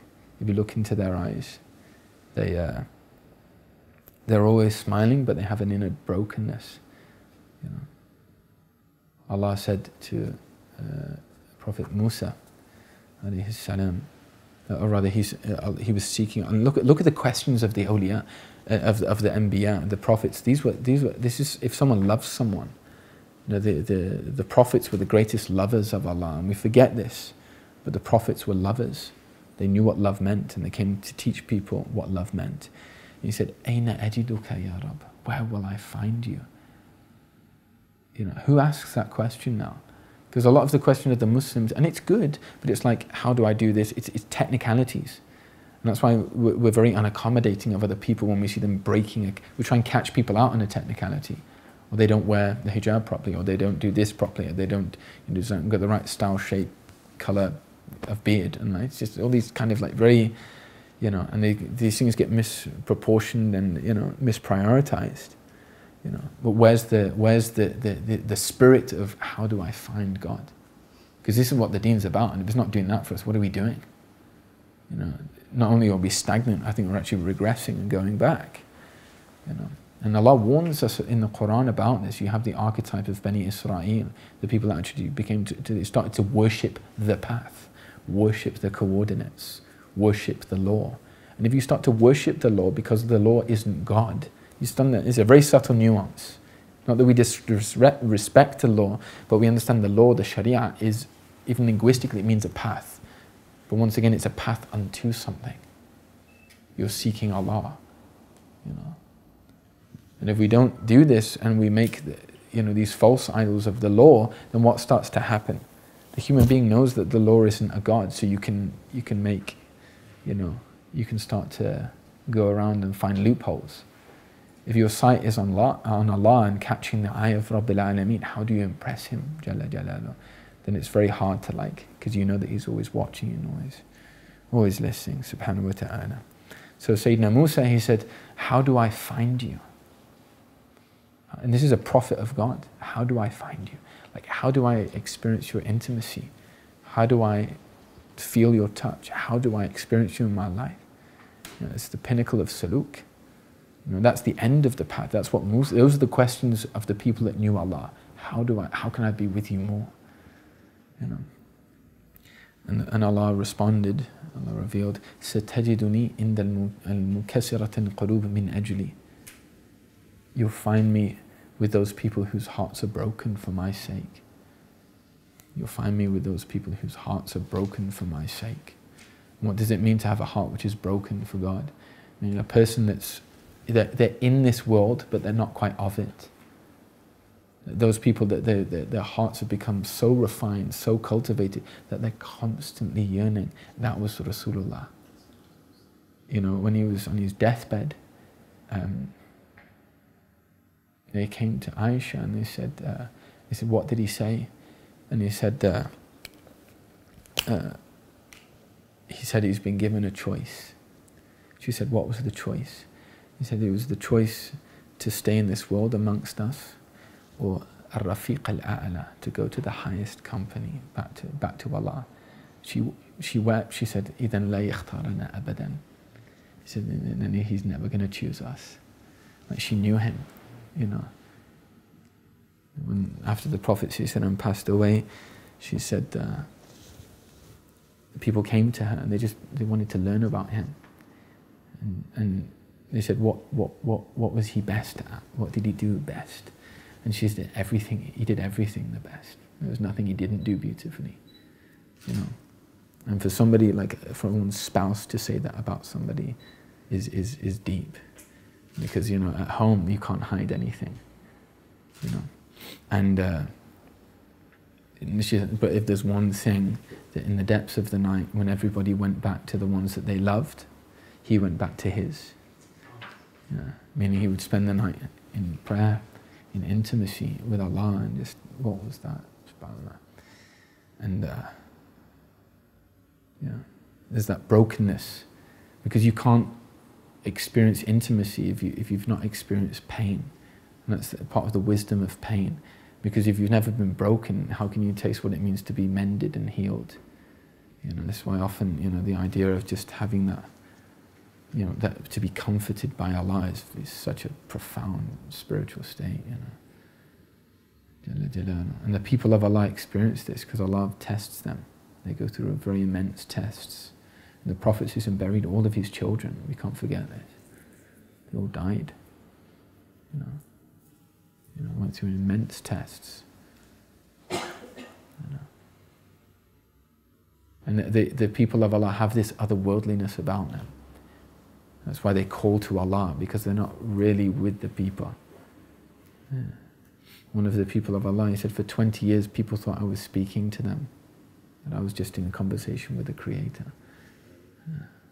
What does that mean? That means there's a person whose consciousness is so refined that they experience the realities of la hawla wa la quwwata illa billah.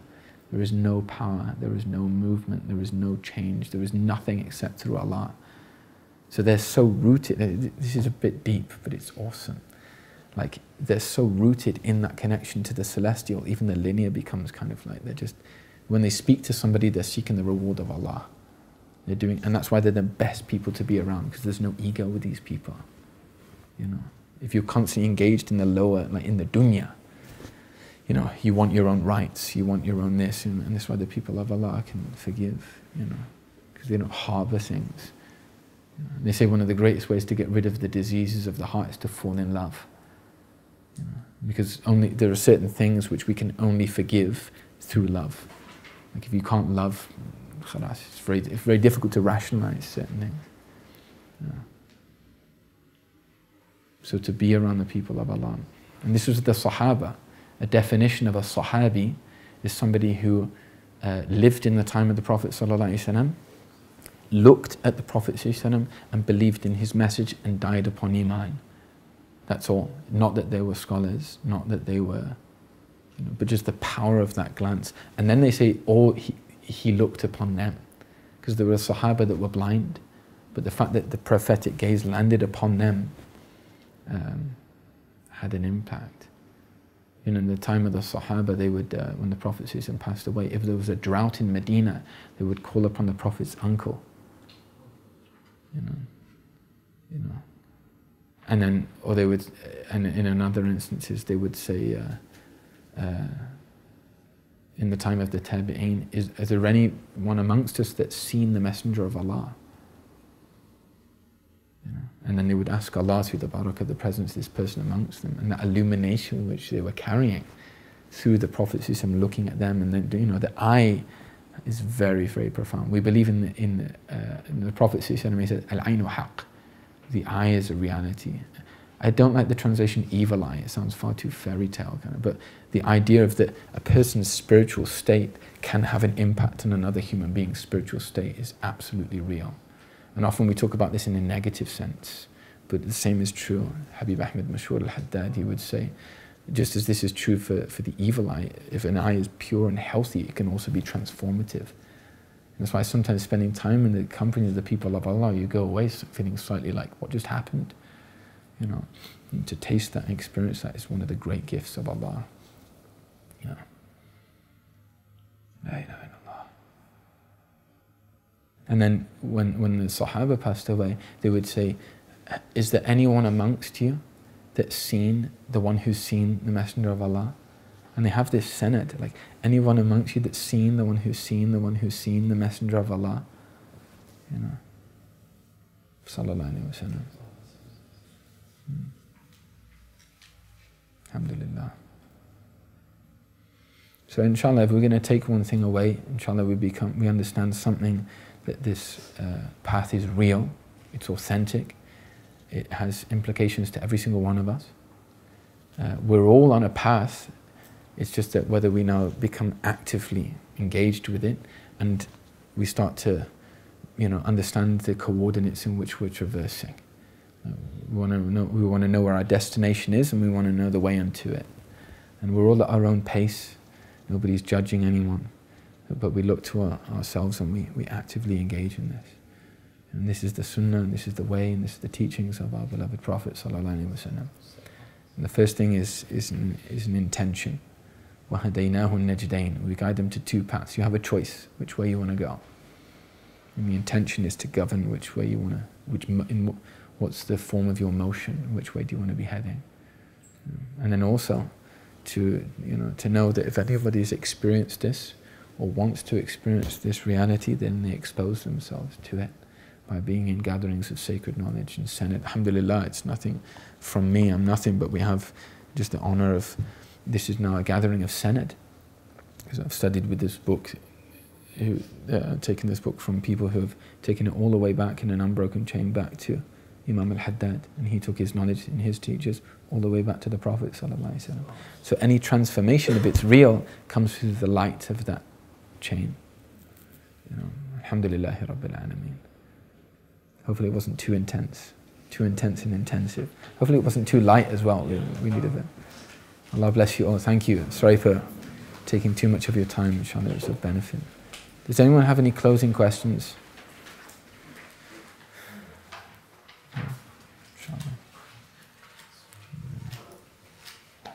Typically my experience in with these books is it's like you've taken on a meal and it takes some time just to digest.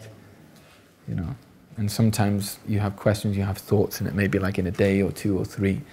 But these books are so potent, because it's not just about what we hear, there are things, unseen things working. That's why engaging in this is one of the great gifts of Allah, just to allow us to engage in these books. They're living books, it's a living tradition. Alhamdulillah. I ask Allah subhanahu wa ta'ala blesses you all.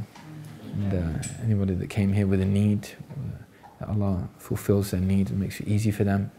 I ask Allah subhanahu wa ta'ala, anyone that came here and experiencing some kind of difficulty or challenge or problems within their lives, that Allah subhanahu wa ta'ala lifts that from their lives, or allows them to find a way through it, inshallah, and they come out refreshed and positive and mended on the other side, inshallah. I ask Allah subhanahu wa ta'ala, He blesses us all, everyone's family, loved ones, friends, fills our hearts with light, makes us people of the prophetic way, makes us people of kindness and generosity and compassion, and allows us to love. It's a very taboo word in this current day and age. We can't, but love is a reality. قُلْ إِن كُنْتُمْ تُحِبُّونَ اللَّهَ فَاتَّبِعُونِي. Say, if you truly love Allah, if you truly love Allah, Allah says, if you truly love Allah, then follow me, follow Rasulullah. يُحْبِبَكُمْ Allah, and Allah will love you. So this is a reality. May Allah bless everyone. If people have studies, or may Allah bless their studies, any exams or tests or whatever. May Allah make these connections to the Senate and through the Senate and by this Senate a means for reviving our hearts and reviving our homes and replenishing, restoring, revitalizing our spirits, our minds, inshallah, in every way, inwardly and outwardly, and by implication our communities and societies, and become conduits for khair, for goodness. Kuntum khayra ummah ukhrijat linnas. You are the greatest of nations, of ummah.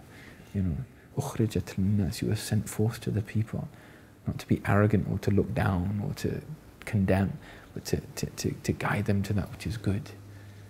Ta'muruna bil khayr. You summon to that which is beautiful, that which is good. May Allah make us all great conduits of this, inshallah. And may Allah gather us all together, inshallah, on Yawm al-Qiyamah, under the banner of the Prophet sallallahu alaihi wasallam, that he looks upon us and he's smiling, and we take from the water in his hawd, in his great basin on Yawm al-Qiyamah. And may Allah subhanahu wa ta'ala fill our lives with light, fill our graves with light when we reach them, fill our akhirah with light, and Yawm al-Qiyamah, we're people of light. Inshallah, we will enter into Jannah. And Jannah, in paradise, and Yawm al-Qiyamah, when people go to paradise, they have conversations, and they talk about the time when they were in the world. Can you remember that time when we met up in Brisbane? and we were talking about Imam al-Haddad, and we were talking about this, we were talking about the official language of Mozambique, and we were talking about, we had a glass of water, and then we did this, and then what we did. You have these conversations, but they say the only regret of the people of paradise is that they wish they could have remembered Allah more whilst in the world. That's the only, because they see the implications of what it meant, like to be a person of dhikr. And this is the only reason why we have these gatherings, to remember Allah and bring glory to the name of Allah subhanahu wa ta'ala. Allahu Akbar. This is all dhikr. And the purpose of dhikr is to be with the madhkur.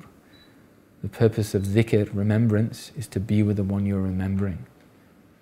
So may Allah help us to be present with Him in everything that we do. Wa sallallahu ala Sayyidina Muhammad wa ala alihi wa sahbihi wa sallam. Walhamdulillahi Rabbil Alameen. Jazakumullah khair. Sorry. Question? Yeah. Question? Sure. Bismillah. I just want to comment about asking about how we actually deal with the part that's in the first sentence, which is about it unnerves him. Okay, yeah. And I think this is just the beauty of I'm very emotional. It's fine. It is emotional. Of course it is, because it's due to the heart. And if we don't feel it, then we're dead. If we don't feel that, we're dead. So it's actually a positive thing. Of course it's emotional. It's epic. It's very intense. Alhamdulillah. Take your time. It's fine. We're listening. Alhamdulillah. Allahumma salli ala Sayyidina Muhammad wa ala alihi wa sallam. Alhamdulillah. It's just something that my husband and I really struggled with actually for the last year. Yeah. La ilaha illallah. We spent the year in Fez Okay. last year, Fantastic. Okay. and we got exposed to this wonderful lifestyle. Yeah. Very rich in history and where dhikr just Yeah, sure. flowed off people's tongues. Yeah. Even young children, in the sense of the rights to the Prophet, and Yeah. our children came back seeing qasidas during Yeah, right, yeah. playtime. And this is very Mashallah, natural, yeah. very Yeah, natural, it is. It's fitra. because every time you walk through the street, you could hear dhikr from Mm. the neighborhood. Allahu Akbar. Sit on your rooftop, there's a mawlid going on. Mashallah. It's a very in tune Yes. society. Yeah. And I guess we've come back now and come back to a society like this Mm-hmm. where it kind of feels a bit dead. Yeah. And it's trying to, you're back and trying to find that purpose that came so natural in fact, because you were just surrounded around these wonderful people that their end goal is actually knowledge. It's finding Allah, it's being with these amazing great scholars and Sure. wanting to be part of that, that realm. Yeah. And a lot of these people are Allah. actually in Fez just to gain the language and Yeah. end up in places like Nadim. Right, yeah. And so we've come back trying to reinvigorate some of this here, but it's been such a struggle. because Subhanallah. We've just realised that we don't need to work extra Mm-hmm. because the risk is already set. Mm-hmm. So what we have is actually more than enough. Mm-hmm. So that kind of purpose is it's not even there, it doesn't even exist anymore. Yes. We've got plenty of what we need to survive. Yeah. So there's been a struggle in terms of what is our purpose? And I know the purpose in terms of written purpose, I know what it means. It's to Of worship course. Allah, Sure. to know Of course. Allah, Of but course. applying that every day in a very practical sense can be very struggling.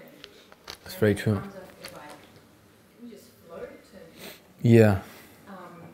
and we do what you mentioned, which is really actually very good about, teaching our kids gratitude. So we've got the loaf of bread, and we always Right, talk mashallah. about how many people did it get to this. Yeah.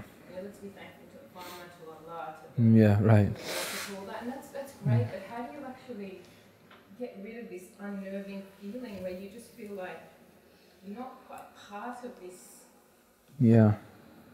where you are right Yeah. now? You want to be somewhere else, which Yeah.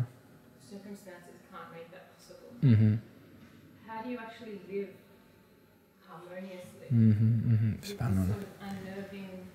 How do you find purpose in Yeah. the nerves? Yeah. I mean, there's definitely the concept of like being like a fish out of water. Yeah. You know, and if you've had something of exposure to that ocean, Oh, then it's very, very hard to, incredible. Yeah. to get used to breathing again on dry land.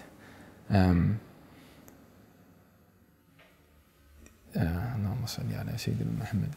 I experienced that when I was about 21, when I first came back from Tarim for the first time. And it was depressing. I mean, I don't know any other way of putting it. It was like being taken, it was literally like being taken from Jannah and put in hell. I mean, it sounds like it was a bit of it was really like that, because I was, in the middle of, those kind of gatherings, and then being a very kind of like cynical course academic environment of the University of Manchester, and I just wasn't there. Like, my heart was not there. Imam al-Haddad, he said, "Al-Mar'u haytha qalbuh." Like a person is where his heart is. So there's that idea of, sometimes Allah will distance a person from those things in order to actualize and cultivate certain things within the soul.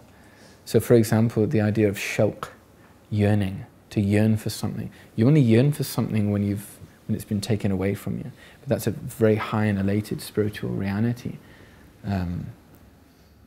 And you only know a blessing once it's gone. Now, in terms of purpose, once again, Imam al-Haddad, he'll talk in terms of maxims and principles, because this is what's applicable for all times and all places. We can be in 2018 in Brisbane and it can still be relevant, but there's definitely that kind of practical component.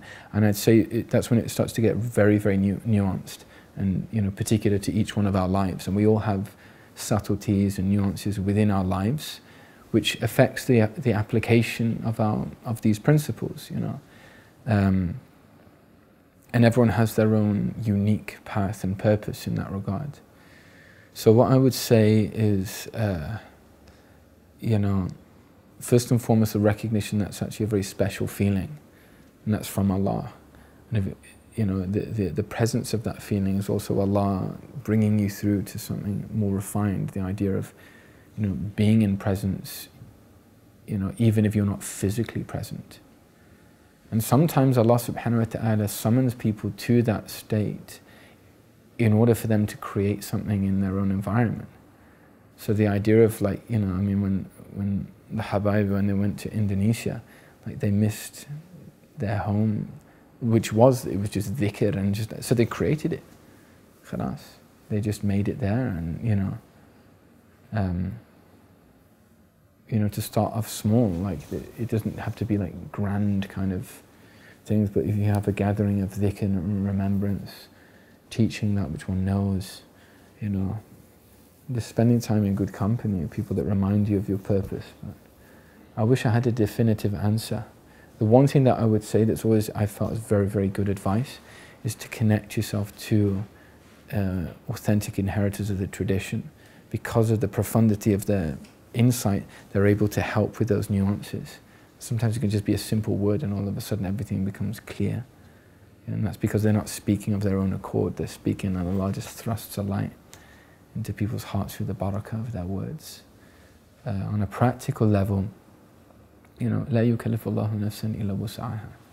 Allah doesn't burden a soul beyond its capacity. Allah knows you more than you, and Allah knows what you're going through. Rasulullah knows what you're going through. Yeah. We have an issue with that. Let's read it right in the middle of the Quran. لَقَدْ جَاءَكُمْ رَسُولٌ مِّنْ أَنفُسِكُمْ عَزِيزٌ عَلَيْهِ مَا عَنِتُّمْ عَزِيزٌ عَلَيْهِ مَا عَنِتُّمْ. There's a prophet who has come from amongst you. عَزِيزٌ عَلَيْهِ مَا عَنِتُّمْ. It's immense, it's heavy for him, that which has befallen you. Any struggles, any challenges, there's a reality in which the Prophet says, he's informed of these things. حَرِيصٌ عَلَيْكُمْ. He guards over you, watches over you. بِالْمُؤْمِنِينَ الرَّؤُوفُ الرَّحِيمُ. And he is compassionate and gentle with the believers. We have to understand also, really, it's not about this life. you know. Jannah is in the akhirah, it's not here. And here we experience that pain, and you know, typically the people that Allah chooses to be close to Him, they've, as we said, like they experience pain like no one else, you know. But it's to carve out things in the soul to receive like certain other things which can't be experienced except through that. It's, you know, related back to Rumi, you know, the wound is the place where light enters. It's the idea of like, you know, going through a test in order to open something within you. On a practical level, you know, inshallah. It's so hard to give like an answer because things are so subjective and things are, well, Allah make it easy. We need to pray for each other. You know, the Muslim, we need to pray for each other and help each other and serve each other and support each other. And, you know, may Allah take us by the hand, inshallah. Haneen, alhamdulillah, you tasted that. Alhamdulillah, what a great gift. Imam al-Junayd, he said, just mere belief in this affair of ours is a form of sainthood. Wilayat al-Sughra. It's a lesser sainthood. And that's just belief. What about somebody that yearns for it and loves it and wants it? La ilaha illallah. Alhamdulillah. The Sahaba, when they were around the Prophet ﷺ, they thought that because of the feeling of elation, and it wasn't just a feeling, it's just the clumsiness of our tongue. Like English language is so poor now of articulating spiritual realities, but that reality which they were in His presence, this light, you know, so much so that when they went back to home, just down the road, they felt that they'd become hypocrites, and they came, you know, complaining to the Prophet ﷺ. They met Abu Bakr as-Siddiq along the way. He said, where are you going? He said, I'm going to see the Prophet. He said, why? He said, I feel like I'm a hypocrite. He said, you know, I feel the same thing. Let's go together. And they went to the Prophet. He said, Ya Rasulullah, when we're with you, it's as if like, yeah, khalas, there could be nothing, you know. And you feel this with the inheritors of the Prophet, with true scholars which were illumined through Senate. There's just this beauty in being in their presence. And it's addictive and it's painful, like when you move away from that. You know, but the Prophet ﷺ, he said, sa'a fi sa'a. It's a give and take. Were you to remain in the state you were upon, when you're in my presence, the malaika, the angelic realm, would have shaken your hands, you know, and greeted you in the streets. Like you wouldn't have been able to take it. Like there would be too much clarity of the soul. You know, so Allah knows what He's doing. I mean, He's the one that's really training. He's you know, because you have this idea of qabth and bast. You know, when you knee to the dough, sometimes it's like that hurt, you know. But there's a plan here. Allah's, you know, constructing you into something which we don't know. Tawfiq, ya Rabbi. Allah make it easy. And does anyone have any other questions or anything they'd like to ask? I don't know are we okay for time? Ya Allah, half an hour over. Please forgive me. Astaghfirullah. Astaghfirullah. It's out of respect for people's time. If everyone would like to go. Maybe if we have like a 15-20 minute, I could just sit here. If people have anything like personal, like they wanted to ask in private. You know, 15-20 minutes or whatever. If you guys wanted to do that, inshallah. Tawfiq. MashaAllah. Thank you. Thank you to you all. Barakallahu feek. Jazakumullah khair.